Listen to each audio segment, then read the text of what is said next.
ஆயிஷா ஷாதிக் அவர்கள் கேஸ் கொடுத்த மாதிரியும் 2 லட்சத்தை பிடிங்கிட்ட மாதிரியும் இது முற்றிலும் தவறு. அலுவலகத்தில் இருந்தவங்க எல்லாரும் சேர்ந்து அவனை அடித்து இன்னும் 10 லட்ச ரூபா கொடுத்தா தான் வீடியோவை நீக்குவேன் அப்படின்னு சொன்னதாகவும் அவன் கையில் வச்சிருந்த ஒரு 2 லட்ச ரூபாயை பிடுங்கிக்கிட்டதாகவும் ஒரு எஃப்ஐஆர் அப்படின்ற அலிகேஷன் அப்படின்றது தெரிய வந்துச்சு. போலீஸ் அரெஸ்ட் பண்ணும்போதே கால் மேல கால் போட்டு அவங்க கிட்ட எப்படி பேசியிருக்காங்கன்றவங்க அலுவலகம் போனா எப்படி பேசியிருப்பாங்கன்னு உங்களுக்கே தெரியும். இன்னைக்கு ஊடகம் எல்லாமே தவறுதலா நீங்க எல்லாருமே நியூஸ் பரப்பிட்டு இருக்கீங்க. ஜிபேல எங்க எம்ப்ளாய்க்கு 69,000 ரூபாய் பணம் அனுப்பிச்சிருக்கான். அதை நான் மிரட்டி வாங்க சொன்னதா இந்த வழக்கு பதிவு செய்யப்பட்டிருக்கிறது. எல்லாருமே 2 லட்சம் ரூபாய் கொடுத்தோம் அப்படின்னு மாதிரி நினைச்சிருக்காங்க. 2 லட்சம் கிடையாது, 1 லட்சம் ரூபாய் தான் எங்க கிட்ட இருந்து அவங்க பறிச்சது. அவருடைய மனைவி அவங்களும் ஒரு தயாரிப்பாளர் ஆயிஷா ஷாதிக்ன்றவங்க. சாதிக் இவர் வணக்கம் தமிழா சாதிக் டைரக்டர். அவங்களுடைய மனைவி பெயர்ல தான் இப்போதைக்கு நியூஸ் எல்லாமே வந்து புருஷோத்தமன் ஒரு விஷயம் பரவுது இல்லையா. புருஷோத்தமன் ஒரு ப்ரொடியூசர் சொல்றாங்க, அது புருஷோத்தமன்றது எங்க அப்பாவுடைய பெயர் தான் புருஷோத்தமன். சவுக்கு சங்கர் அவர்கள் அரெஸ்ட் பண்ணும்போது ஒரு வீடியோ விடுறாரு. அன்னைக்கு காலையில ரூம் உள்ள அரெஸ்ட் பண்ணதுக்கு வந்துட்டாங்கன்னும் போது அந்த டைம்ல என்ன சொல்றாருன்னா புருஷோத்தமன் அவர்கள் அப்படின்னு சொல்றாங்க. அது புருஷோத்தமன்றது எங்க அப்பா பெயர், என்னுடைய பெயர் மகேஷ் ரம்யா, இவர் தான் டைரக்டர், நம்ம தான் ப்ரொடியூசர்ன்றது அது எல்லாருக்கும் தெரியும் இங்கே. ஆனால் அந்த விஷயத்த வழக்கை மாற்றணுன்றதுக்காக அவர் ட்ரிகர் பண்ணதுக்காக அவ்வளோ டெக்னிக்கலாக அந்த இடத்துலையும் கிரிமினல் மூலையை யூஸ் பண்ணியிருக்காரு சவுக்கு சங்கர். அது மட்டும் இல்லாமல் 1 லட்சம் ரூபாய் தான் பிடுங்கினாங்க, 2 லட்சம் பிடுங்கினாங்கன்னு அவர் சொல்றது எங்களுக்கு இன்னும் கொஞ்சம் நல்லது தான். அந்த பணம் எங்களுக்கு எக்ஸ்ட்ராவாக இருந்தாலும் சந்தோஷம் தான். அந்த இடத்துல இந்த விஷயத்தெல்லாம் ட்ரிகர் பண்ணதுக்காக 2 லட்சம் பிடிங்கியதா கம்ப்ளைண்ட் கொடுத்தா அவரே படித்ததை தான் இன்னைக்கு வந்து சாட்டை முருகனாக இருக்கட்டும், மதன் கௌரி அவர்களாக இருக்கட்டும், மாரிதாஸ் அவர்களா இருக்கட்டும், இல்லை எல்லா சமூக வலைதளங்கள்ல எல்லாமே அதுதான் ஒரு பேசு பொருளாக இருக்கு. எல்லாருமே 2 லட்சம் ரூபாய் கொடுத்தோம் அப்படின்னு மாதிரி நினைச்சிருக்காங்க. 2 லட்சம் கிடையாது, 1 லட்சம் ரூபாய் தான் எங்க கிட்ட இருந்து அவங்க பறிச்சது. உண்மையான வழக்குப்படி என்னன்னா அந்த தொகை வந்து தவறுதலா சொல்றாங்க. பெயர் நபர் யார் கேஸ் கொடுத்ததுன்னா நான் கொடுத்த கேஸால் தான் இந்த விஷயம் போயிருக்குனாலும் இவங்களுடைய மனைவியும் இதுல கொண்டு வந்துட்டாங்க. இது எப்படின்னா கூகுளில் சர்ச் பண்ணும்போது நாங்கள் கஷ்டப்பட்டு ரொம்ப வருஷமா இந்த படத்தை சிறுக சிறுக சேர்த்து டீம் ஒர்க்கா பண்ணி 3-4 பேர் இவரோட ஃப்ரெண்ட்ஸு அவங்க மனைவி நகை எல்லாத்தையும் வச்சு ரொம்ப கஷ்டப்பட்டு இந்த படத்தை நாங்கள் ஃபைனல் பண்ணி கொண்டு வரும்போது பிஸ்னஸ் பண்ண விடாமல் இருக்கிறதுக்கு காரணமாக இருக்கிறதால சவுக்கு சங்கர் அவர்களை நாங்கள் அலுவலகத்தில் சந்திக்கிறதுக்கு முன்னாடி கால் பண்ணியிருந்தோம். அந்த கால் பண்ணும்போது அவர் என்ன பண்ணுறாருன்னா இது மாதிரி எதாக இருந்தாலும் வந்து 10 லட்சத்தை எடுத்துகிட்டு வந்து ஆஃபீஸில் வந்து மீட் பண்ணுங்க, 10 லட்சம் கொடுத்தாதான் போது அவர் மிரட்டல் தோரணையில் பேசுகிறாரு. சரி ஓகே, நம்ம சாதாரண போயிட்டு ஏதாவது பண்ணிவா பேசி அந்த வீடியோ தவறுதலாக ட்விட்டரில் போட்ட வீடியோலாம் நீங்கள் பார்த்துருப்பீங்கன்னு நினைக்கிறேன். அந்த வீடியோவை நீக்க சொல்லி யூடியூப்ல எல்லாத்தையும் தவறுதலாக போட்டீங்க. எங்கள் படம் ரெட் அண்ட் ஃபாலோ திரைப்படம் போதைப் பொருளால் தான் பயன்படுத்தி இந்த விஷயம் போதைப் பொருள் காசால் தான் பண்ணாங்கன்னு சொன்னதுக்கு காரணம் அஜய் வாண்டியார் என்ற ஒரு நபர் நம்ம படத்தில் நடிச்சிருக்காங்க. லார்ட் ஆஃப் த ரிங்ஸில் அவர் அரெஸ்ட் பண்ணாங்க, அது போதைப் பொருளுக்காக அவர் அரெஸ்ட் பண்ணலை, அடிதடி விஷயத்துக்காக. அதுவும் இல்லை என்று அவர் நிரூபித்து வெளிலையும் வந்துட்டார். அந்த விஷயத்தை பயன்படுத்தி தனி மனிதன் நாங்கள் நடுநிலை ஃபேமிலியில் உள்ள நாங்கள் நடுத்தர ஃபேமிலியில் உள்ள நாங்கள் கஷ்டப்பட்டு பண்ண படத்துக்கு ஒரு இவ்வளோ பெரிய பிரச்சனை இருக்குன்றதுக்கு அந்த வீடியோ மட்டும் நீக்குங்கன்னு சொன்னதுக்கு தான் அவரோட ரியாக்ஷன். நீங்கள் போலீஸ் அரெஸ்ட் பண்ணும்போதே கால் மேலே கால் போட்டு அவங்கக்கிட்ட எப்படி பேசியிருக்காங்கன்றவங்க அலுவலகம் போனால் எப்படி பேசியிருப்பாங்கன்னு உங்களுக்கே தெரியும். அதை ட்ரிகர் பண்ணதுக்கு அமௌண்ட்டை வேற மாதிரி மாற்றியும் பேரை மாற்றியும் அரெஸ்ட் பண்ணும்போது அவர் சொன்ன விதம் இன்னைக்கு ஊடகம் எல்லாமே தவறுதலா நீங்க எல்லாருமே நியூஸ் பரப்பிட்டு இருக்கீங்க. ஆயிஷா ஷாதிக் அவர்கள் கேஸ் கொடுத்த மாதிரியும் 2 லட்சத்தை பிடிங்கிட்ட மாதிரியும் இது முற்றிலும் தவறு. இதை போட்டிருக்க வீடியோஸ் மட்டும் இல்லாம மதன் கௌரி வரைக்கும் பெரிய பெரிய ஆட்கள் வரைக்கும் இன்னைக்கு எல்லாருமே இதை தான் பேசிட்டு இருக்கீங்க. அது எல்லாத்தையுமே நீக்கணும், என்னோட கோரிக்கையை கூட வச்சுக்கோங்க. உண்மையான தகவலை இங்க நீங்க கொண்டு போனீங்கன்னா அது உண்மை என்னன்றது அவங்களுக்கு சென்றடையட்டும். சவுக்கு சங்கர் அவர்களுடைய அலுவலகம் தான் ஆதம்பாக்கத்தில் இருந்ததே தவிர நியூஸ்ல ஆதம்பாக்கத்தில் அவர் அரெஸ்ட் பண்ணாங்கன்னு சொல்றாங்க. ஆனா அவர் அரெஸ்ட் பண்ணது வேற இடம். இவ்வளவு விஷயங்களை வந்து ஊடகம் வந்து ஒரு விஷயத்த ஆன்லைன்ல பழைய விஷயம் எடுக்கும்போது 4 வருஷமா நாங்கள் இந்த படம் பண்ணிட்டு இருக்கோம், அவ்வளோ கஷ்டப்பட்டு சிறுக சிறுக சேர்த்து பண்ணிட்டு இருக்கோம். ஸோ அப்படி இருக்கிறதால இந்த விஷயத்த எங்களுக்கு படத்தை பிஸ்னஸ் பண்ண விடாம ரெட் அண்ட் ஃபாலோன்ற படத்தோட டைட்டில இன்னைக்கு இவர் ஆர்சிபின்ற டைட்டிலா மாத்தி ஆர்சிபின்னு நாங்கள் வெளியிடறதுக்கான காரணம் எங்களோட மனநிலை, இதை மன உளைச்சல், இதனால தற்கொலை பண்ணிக்கக்கூடிய சூழலுக்கு இந்த படத்தால எவ்வளோ பேருக்கு நாங்கள் பதில் சொல்லக்கூடிய நிலையில இருக்கோம். இவர் ஃபேமிலியில் நகையை வச்சு இடத்த விற்று அவ்வளோ விஷயம் பண்ணி கொண்டு வந்திருக்காங்க. அவங்க வீட்டில் தினம் தினம் அவருக்கு அவ்வளோ பிரச்சனைகள் போயிட்டு இருக்கு. எங்களுக்குள்ள தான் இந்த விஷயத்த பேசிட்டு இருக்கும்போது இது கேஸ் கொடுத்து கிட்டத்தட்ட ஜூலை 1ஆம் தேதி கொடுத்துருக்கோம். இது அதுக்கு முன்னாடி அலுவலகத்தில் சந்திச்சு இவ்வளோ விஷயங்கள் நடந்தும் இதை புரளியான விஷயங்களை இழுத்து இழுத்து உள்ளே கொண்டு வந்து சவுக்கு சங்கர் அவர்கள் வந்து இதை அரசியலாக கொண்டு போகிறதா இருந்தால் நீங்கள் அரசியல்வாதிகளோட போக வேண்டியது தானே. எங்களை மாதிரி அரசியல் சம்மந்தமே இல்லாமல் நடுத்தர குடும்பத்தில் கொண்டு வந்தோம். இது மாதிரி எத்தனை பேரோட குடும்பத்தை இவர் கெடுத்திருப்பாருன்றதுக்கு நான் ஒருத்தனை போதும். நானும் அவரோட கருத்துக்களுக்கு மதிப்பு கொடுத்துருக்கேன். இவ்வளோ போல்டாக பேசுகிறாரு, இது மாதிரி இருக்காரு, எல்லாம் மனித இயல்பு தானே. காசுக்காக ஏதோ பண்ணுறாருன்னு நினைச்சாலும் எல்லா விஷயமே இவர் இப்படி தான் பண்ணியிருக்காருன்றது நோண்ட நோண்ட நோண்ட நாங்களும் சில விஷயங்கள் உள்ளே வரும் இல்லையா. இதை வந்து அரசியலாக கொண்டு போயிட்டு அரசியல் ஆதாயத்துக்காக தான் பண்ணுறோம், இப்படி பண்ணுறோன்னா ட்விட்டரில் போட சொன்னது அரசியல் ஆதாயமா? டிஎம்கேஓ ஏடிஎம்கேஓ வந்து உங்களை ட்விட்டரில் போடுங்கன்னு சொன்னாங்களா? எங்களோட படத்தை பற்றி பேசினதுக்கு தான் நாங்கள் கேஸ் கொடுத்தோம். இது வந்து அவர் வீட்டை உடச்சி இது பண்ணது, போலீஸ் இது மாதிரி பண்ணதெல்லாம் தப்புன்னு சொல்றது. 6:30 வந்த போலீஸை 10:30 வரைக்கும் வெயிட் பண்ண வச்சவங்க அதுக்கு அவ்வளோ பொறுமை காத்து அரெஸ்ட் பண்ணியிருக்காங்க. எங்க படத்தோட டைட்டில் அந்த போஸ்டர்ஸ் வந்து போட்டு ட்விட்டர்ல போட்டிருக்காரு. போதை காசில் எத்தனை படம் எடுத்தார் அஜய் அப்படின்னு போட்டிருக்கு. அவர் படித்தவர் தானே. இதில் வந்து தெளிவாக ப்ரொடியூசர் வந்து நேம் போட்டிருக்கு, எல்லாமே போட்டிருக்கு, டைரக்டர் பேர் எல்லாமே போட்டிருக்கு. இது மாதிரி வந்து ஒரு பப்ளிக்காக வந்து ஒரு போதை காசில் எடுத்த படமா அப்படின்னு கேட்டால் நாங்கள் வியாபாரம் பண்ணும்போது எங்களுக்கு அது எவ்வளோ கஷ்டமாக இருக்கும் எங்களுக்கு. நான் வந்து ஒரு சாதாரண ஒரு மிடில் கிளாஸ் ஃபேமிலியிலேருந்து வந்த ஒரு பையன். ஜெயிக்கணும், வாழ்க்கையில் அடுத்த இடத்துக்கு போகணும், முயற்சி பண்ணணும் சொல்லிட்டு போராடிட்டு இருக்கேன். நான் என் மனைவியோட நகைகள், எங்கள் வீட்டு இடங்கள் எல்லாத்தையும் வச்சு நான், அண்ணன், அப்புறம் இன்னொரு ப்ரொடியூசர் அபிராமி வீரமணி அப்படின்றவங்க ஒரு 3-4 நண்பர்கள் சேர்ந்து இந்த படத்தை நாங்கள் தயாரித்து ஒரு படமாக நாங்கள் உருவாக்கி வச்சுருக்கோம். இந்த படத்தை இவர் சம்மந்தமே இல்லாமல் வந்து போதை காசில் படம் எடுத்தாருன்னா அப்போ எங்கள் நண்பர்கள், என் ஃப்ரெண்டுங்க, சொந்தக்காரங்க எல்லாருமே கேட்குறாங்க, என்னடா படத்தோட பற்றி போதை காசில் எடுத்த படம் மாதிரி வருது, என்ன எதுன்னு கேட்குறாங்க. எங்களுக்கு ஒரே ஷாக்கு. எங்களுக்கு என்ன பண்ணுறது, என்ன இது ஒன்றுமே புரியவே இல்லை எங்களுக்கு. அப்புறம் நாங்கள் காவல்துறையில் போயிட்டு கம்ப்ளைண்ட் பண்ணி ப்ராப்பராக இது பண்ணி இப்போ இந்த இடத்துல நாங்கள் உட்காந்துருக்கோம். இது வந்து ஊடகம் வந்து நம்ம உண்மை நிலையை இன்னைக்கு நீங்க கொண்டு போறது தான் உண்மையான நியூஸா இருக்கும். இன்னைக்கு நீங்க இந்த விஷயம் தெரிஞ்சு கொண்டு போறது தான் உண்மையான நியூஸா இருக்கும். இது வரைக்கும் போயிட்டு இருக்க நியூஸ் தவறுதலான பெயரையோ தயாரிப்பாளரான மகேஷ் ரம்யா என்பதை புருஷோத்தமன் என்ற பெயரிலும் கேஸ் கொடுத்த என்ன ஆயிஷா ஷாதிக் என்பவர் கேஸ் கொடுத்ததாகவும் தவறுதலா போகும்போது அவங்களெல்லாம் கூப்பிடக்கூடிய நிலைமை வரும். நாங்கள் எல்லாம் ஒரே டீம் சேர்ந்து பணம் பண்ணியிருக்கோம். அவங்களும் தயாரிப்பாளர், நாங்களும் தயாரிப்பாளராக இருந்தாலும் கேஸ் கொடுத்தது ஒருத்தர், அந்த பெயர் தவறுதலா போகுது, கொடுங்கின அமௌண்ட் ஒன்று, அந்த அமௌண்ட்டும் தவறுதலா போகுது. அது யார் மூலியமாலாம் போகுது? மதன் கௌரி, சாட்டை முருகன், சாட்டை துரைமுருகன், இவங்க மாரிதாஸ் எல்லாருமே வந்து வாயை திறந்த உடனே இந்த விஷயம் தான் சொல்றாங்க. ஒவ்வொருத்தர் ஒவ்வொரு பேரை சொல்லி இதை கன்ஃபியூஸ் பண்றாங்க. இந்த கன்ஃபியூஷன்லாம் ஒரு முடிவு இருக்கணுன்றதுக்கு தான் டைரக்டரோடையும் தயாரிப்பாளருமான நாங்கள் இந்த இடத்துக்கு வந்து ரெட் அண்ட் ஃபாலோன்ற பெயரை இன்னைக்கு RCBன்னு சேஞ்ச் பண்ணி நாங்கள் ரிலீஸ் பண்ணக்கூடிய ஒரு சூழல்ல இருக்கும். அதுக்கான வியாபார தடைகள் இதனால நீங்கும்னு இப்போ நாங்கள் காவல்துறைக்கு நன்றி சொல்லணும். இது 4 மாசமா தொடர்ந்து எங்களை ஒரு கிரிமினல் மாதிரி அவங்க இன்வெஸ்டிகேட் பண்ணி எல்லா விஷயத்தையும் நீங்க எப்படி காசு வந்தது, எப்படி இந்த படத்தை எடுத்தீங்க, என்ன பண்ணீங்க, நாங்க கம்ப்ளைண்ட் கொடுத்தா எங்க சைடு வந்து எப்படி உங்களுக்கு காசு வந்துச்சு, எப்படி நீங்க படம் பண்ணீங்க, எப்படி நீங்க தான் படம் பண்ணீங்கன்றதுக்கு என்ன ஆதாயம், என்ன சாட்சி, என்ன இதுன்னு சொல்லிட்டு ஒவ்வொரு இதா A to Z எல்லாமே எங்க கிட்ட இருந்து வாங்கி எல்லாமே ப்ராப்பரா இது பண்ணி தான் இந்த அவங்களோட வேலையை தான் அவங்க பார்த்தாங்க. கடைசியில இந்த படத்தோட பேரை மாற்றி நாங்கள் ரிலீஸ் பண்ணிடுவோம், இந்த இது நீங்கள் இவ்வளோ நாள் இழுத்துட்டீங்கன்னு சொல்லும்போது 4 மாசமா இழுத்துட்டு இருந்த இந்த நிலைமையை இப்படி முடிக்கிறதுக்கு காவல்துறை ஹெல்ப் பண்ணியிருக்காங்க. ரொம்ப சந்தோஷம். இந்த படத்தை கரெக்டாக பிரச்சனைகள், இது நஷ்ட ஈடு எல்லாமே ஷவுக்கு சங்கர் அவர்கள் தான் ஃபேஸ் பண்ணணும். அது அடுத்தடுத்து எந்த நிலைக்கு போகுன்றது தெரியல. ஊடகங்கள் உண்மை நிலையை நீங்கள் கொண்டு போங்க.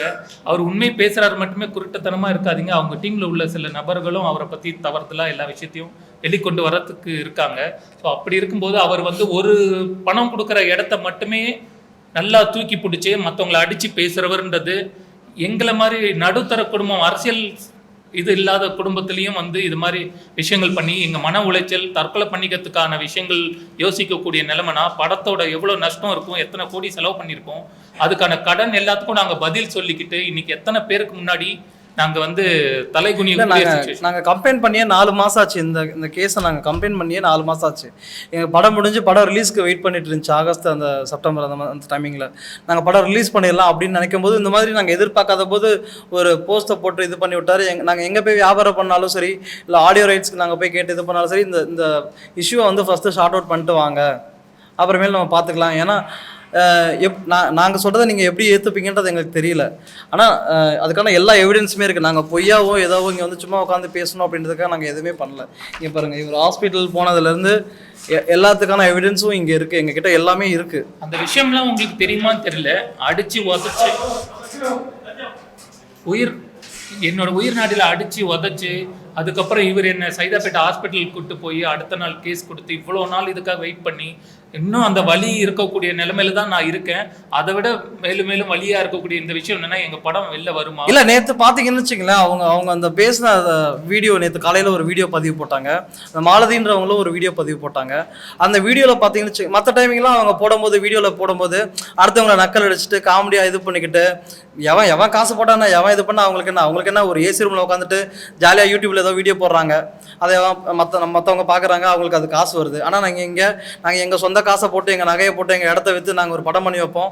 ஆனா அதை வந்து இவங்க வந்து போதை காசில் எடுத்த படம் அப்படின்னு சொல்லி போட்டு இது பண்ணி விளம்பரப்படுத்தி எங்களோட வாழ்வாதாரத்தையே கெடுக்கிற மாதிரியான விஷயத்த பண்ணியிருக்காங்க இவங்க. அதுதான் மேபி இருக்கலாம், உங்களுக்கே தெரிஞ்சிருக்கும் நினைக்கிறேன். இருக்கலாம் கண்டிப்பா. அவர் சொன்ன வார்த்தை ஒண்ணு சொன்னாரு. அடுத்து நாங்க வந்துனா நீ இந்த சினிமா துறையிலே இருக்க மாட்டேன்னு கொன்னுடுவன்ட்டு மிரட்டுறாரு. கொலை மிரட்டல் அடிச்சது சார். ஒண்ணுமே இல்ல, சிம்பிளா சொல்றேன் சார். நேத்து நீங்க எல்லாருமே நியூஸ் எல்லா சேனல்ஸ் எல்லாருமே நீங்க பாத்திருப்பீங்க. ஒரு போலீஸ் உள்ளக்க வர்றாங்க, ஒரு மனுஷன் பத்திரிகை துறையில நீங்களும் இருக்கீங்க, ஒரு போலீஸ் உள்ள வந்தா நீங்க எப்படி கால் மேல கால் போட்டு இப்படிதான் உட்காந்துட்டு இப்படி இருப்பீங்களா? ஒண்ணுமே இல்ல. ஒரு காவல்துறைக்கே அப்படி ஒரு மரியாதை கொடுக்குற ஒரு மனிதர். நாங்க ஒரு சாதாரண ஒரு பெர்சன்ஸ், சரியா? நாங்க இப்பதான் ஒரு இண்டஸ்ட்ரியில நாங்க எந்திரிச்சு வரோம். அப்ப எங்களுக்கு எப்படி ட்ரீட் பண்ணிருப்பாங்கன்றத மட்டும் நீங்க இது பண்ணிக்க. அந்த மாலதிலாம் நேத்து பேசுறாங்க, அப்புறாணி மாதிரி மூஞ்சி வச்சுட்டு பேசுறாங்க. அவங்க அன்னைக்கு வந்து இந்த படையப்பா ரிலீஸ் ஆயிருக்கு, படையப்பா நீலா மாதிரி பேசுவாங்களா ஒரு டோனு, அதை விட கேவலமான ஒரு டோன்ல எங்களை பார்த்து இது பண்றாங்க. பொண்ணு மாதிரி டீசெண்டா இருக்கிறவங்க மாதிரி இருந்தாங்க. ஆனா பேசின விதம் எப்படி இருந்ததுன்னா, தவறுதலா அவ்வளோ லோக்கலா பேசி ரொம்ப வந்து ஒரு ஃபீலை பண்ண வச்சு அவங்களும் எங்க மேல கை வச்சு அவங்க டீமே வந்து இது பண்ணதால எல்லார் மேலேயும் தான் கேஸ் கொடுத்துருக்கோம். அடுத்து மாலதியும் அரெஸ்ட் பண்ணணுன்றதும் எங்களோட இது. என்ன ஏன்னா என்னோட மூவில அஜய் வாண்டியார்னு ஒருத்தர் நடிச்சிருக்காரு. அவர் சொல்றேன், இப்ப எங்க மூவில பாத்தீங்கன்னா மொத்தம் 5 பிக் பாஸ் பிரபலங்கள் நடிச்சிருக்காங்க. நாங்க ஒரு சின்ன பட்ஜெட்ல தான் படம் பண்ணியிருக்கோம். ஒரு 5 பிக் பாஸ் பிரபலங்கள் நடிச்சிருக்காங்க. அப்புறம் முன்னணி நடிகர்கள் ஒரு 2 பேர் நடிச்சிருக்காங்க. காமெடி நடிகர் கருணாகரன், பாலசரவணன், ஜிபி முத்து, யாசிகா ஆனந்த், அனிதா சம்பத். ஸோ இந்த மாதிரி ஒரு 15 பிரபலங்கள் நடிச்சிருக்காங்க படத்துல. ஸோ இந்த மாதிரியான ஒரு படத்துல அஜய் வாண்டியார்னு ஒருத்தரும் ஒரு மொத்தம் 4-5 ஹீரோ படத்துல. ஸோ அவரும் ஒரு மெயின் கேரக்டரா ஒரு ஹீரோவா பண்ணியிருக்காரு. ஸோ அந்த டைமிங்ல வந்து அஜய் வந்து அரெஸ்ட் ஆயிருந்தாரு. அவர் மேல ஒரு பொய் வழக்க போட்டு அவர் உள்ளத்துல இருந்தாங்க. இப்போ அவர் வெளியே வந்துட்டாரு. ஸோ அவர் சம்மந்தப்பட்ட விஷயத்தை, அதாவது இப்போ இந்த யூடியூப் பொறுத்த வரைக்கும் எப்படின்னா, இப்போ கரண்ட் சினாரியோவில் என்ன இருக்குது, இப்போ அது சம்மந்தமாக நம்ம பேசணும்னா நம்ம வந்து வைரல் ஆகும், ட்ரெண்டிங் ஆகும் அப்படின்றது ஒரு விஷயம் இருக்குது யூடியூப் பொறுத்த வரைக்கும். ஸோ அவர் வந்து அஜய் வாண்டியாரை எடுத்து வச்சுட்டு, அஜய் வாண்டியா தான் இந்த படத்தில் ப்ரொடியூசரு, அவர் தான் இந்த படத்தை பண்ணிருக்காரு. நீங்க படிப்பீங்கல்ல, உங்களுக்கு இதுல என்ன போட்டுருக்கு நீங்களே தெளிவா பாருங்க. இதற்கான ப்ரூஃப் எல்லாம் கொண்டு போய் தான் ஆபீஸ்ல போதை காசில் எத்தனை படம் எடுத்தார் அஜய், இதற்கான காசெல்லாம் தான் நாங்க வந்து இத டீடைல்லாம் தான் அவருக்கு காட்டி, தயவு செஞ்சு இது எங்க வியாபாரத்துக்கு நாங்க போயிட்டு எடுத்து ரெக்யூஸ்டா தான் நாங்க கேக்குறோம் அவங்க கிட்ட. சார் நீங்களும் ஒரு மீடியா துறையில இருக்கீங்க, நாங்க ரொம்ப கஷ்டப்பட்டு வந்துட்டு இருக்கோம், இந்த பதிவு இன்னைக்கு எங்களுக்கு ஒரு மன்னிப்பு பதிவு மட்டும் ஒரு வீடியோ ஒன்னு போட்டு கொடுங்கன்னு ஆரம்பிச்சோம். நீங்க யார் இடத்துல வந்து யாரா வந்து நீங்க ரவுடி பையெல்லாம் வச்சு நீ படம் எடுப்ப நீ அப்படி சொல்லிட்டு நான் பயந்துட்டு, என்னடா அந்த மனுஷன் எவ்வளவு சாதாரணமா இருக்காங்க, இப்படி கத்தி இது பண்ணி பேசுறாரு, நான் பயந்துட்டேன் சீரியஸா.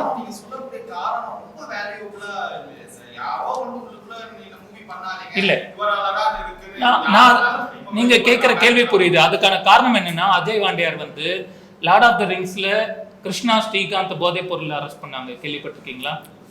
நியூஸ் உங்களுக்கு இன்னும் மறந்துருக்காது, டெய்லி நியூஸ் பாக்குறவங்க தான், ஆனா பழைய நியூஸ் உங்களுக்கு மறக்காது இல்லையா? மறக்கல நினைக்கிறேன். அந்த விஷயத்துல அதுக்கு முன்னாடி நாள் அடிதடி சண்டையில கைது செய்யப்பட்டவர் தான் அஜய் வாண்டியார்.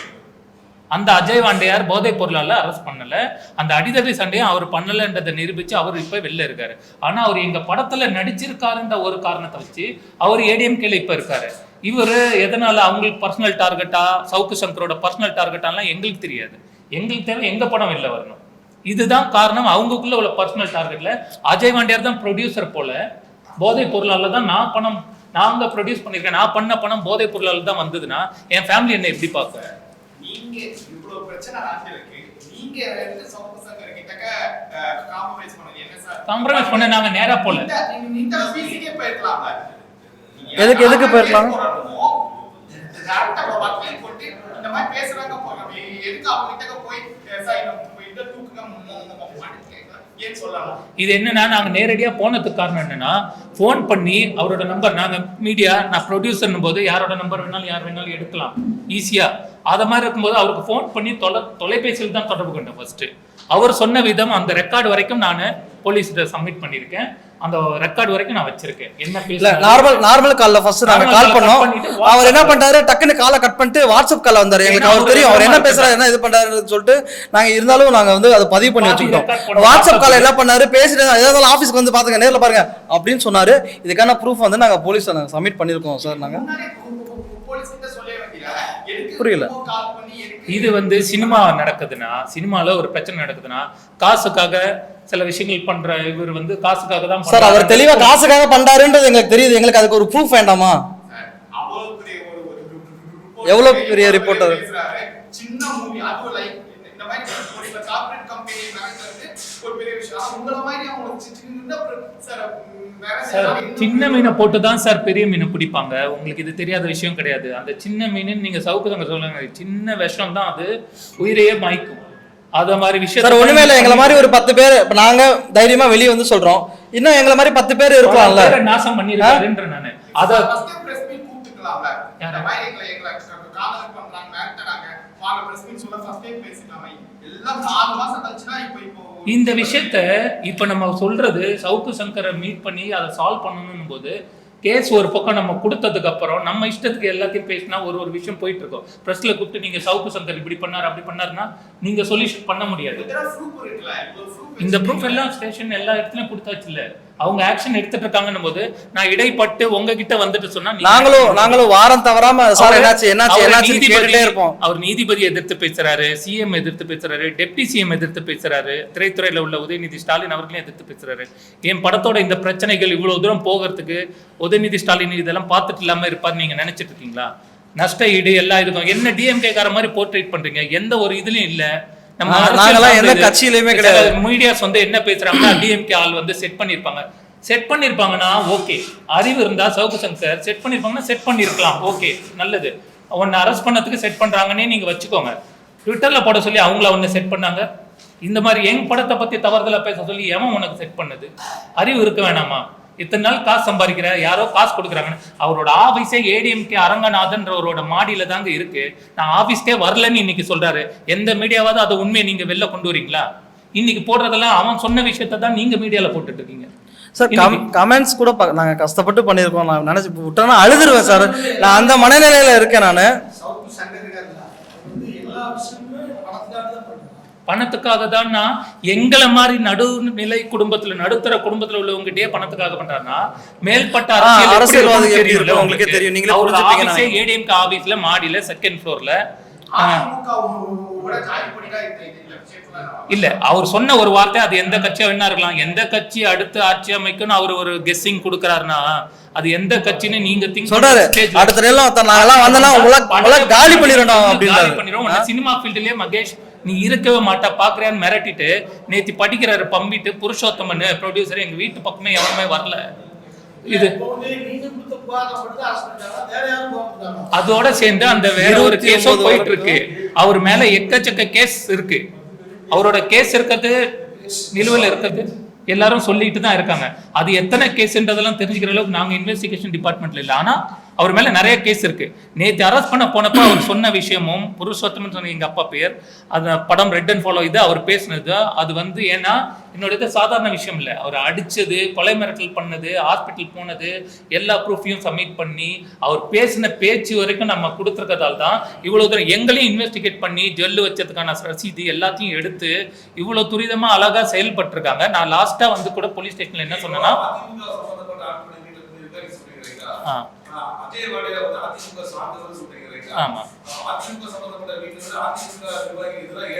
நீங்க அதிமுகவும் எதிராக செயல்படாதுன்னு யார் உங்களுக்கு சொன்னது? முழுசா ஓபிஎஸ் அதிமுக இருந்தாரு, இபிஎஸ் அதிமுக இருந்தாரு, ஓபிஎஸ் துணை முதலமைச்சரா இருந்தாரு. அவங்களுக்குள்ளே ஒரு சண்டை வரல. என்ன இருந்தாரு? நாங்க பெரிய ஆளுங்க கிடையாது. இருக்கிறத இப்படிதான் யூடியூப் மூலமா இது பணத்துக்கு இப்படி பறிக்கணுமோ அவங்களும் எப்படி எல்லாம் பண்ணி பணத்தை வாங்கணுன்றதுக்கான வேலையை தான் அவர் பார்த்திருக்காரு. அவங்களுக்குள்ள டார்கெட் இருந்துட்டு போட்டுங்க. என் படத்தில் நடிச்ச அஜய் வாண்டியாருக்கு நாங்கள் சம்பளம் அமைச்ச இது ப்ரூஃப் எல்லாமே கூட கொடுத்துருக்கோம். அவர் ப்ரொடியூஸ் பண்ணதா சொன்னதே போய். இதை மாதிரி தவறுதலான விஷயத்த நீங்கள் தவறாக இருக்கீங்க, இதை நீக்குங்கன்னு சொன்னதுக்கு போலீஸ் கிட்ட கால் மேலே கால் போட்டு பதில் சொல்கிறவரு எங்கள் மேலே எப்படி பேசியிருப்பாருன்னு நீங்கள் யோசிச்சு பாருங்க. அறவே அராஜகம். அவ்வளோ டீமாக ஒர்க் பண்ணி அடியால் மாதிரி வேலை செஞ்சு அடித்து இவனையும் அடிச்சிருக்காங்க, அடித்து வெளில இது பண்ணுறாங்க. இவர் ஓரளவுக்கு தெளிவாக இருந்ததில் அன்றைக்கி ஹாஸ்பிட்டல் போகிறோம். இவ்வளோ விஷயங்கள் நடந்திருக்கு, அதுக்கான விஷயங்கள் ப்ரூஃப் எல்லாமே இருக்குது. ஸோ இதெல்லாம் வந்துட்டு 4 மாதம் 5 மாதம் உட்காந்து இதை செஞ்சுட்டு எங்கள் படத்தை ரிலீஸ் பண்ணாமல் இருக்கிறதுக்கு இன்றைக்கி எல்லாமே ரெடியாக படம் ரிலீஸ்க்கு ரெடியாக இருக்குது. இன்றைக்கி நேற்று நாங்கள் இவருக்காக நாங்கள் படம் பண்ணலை.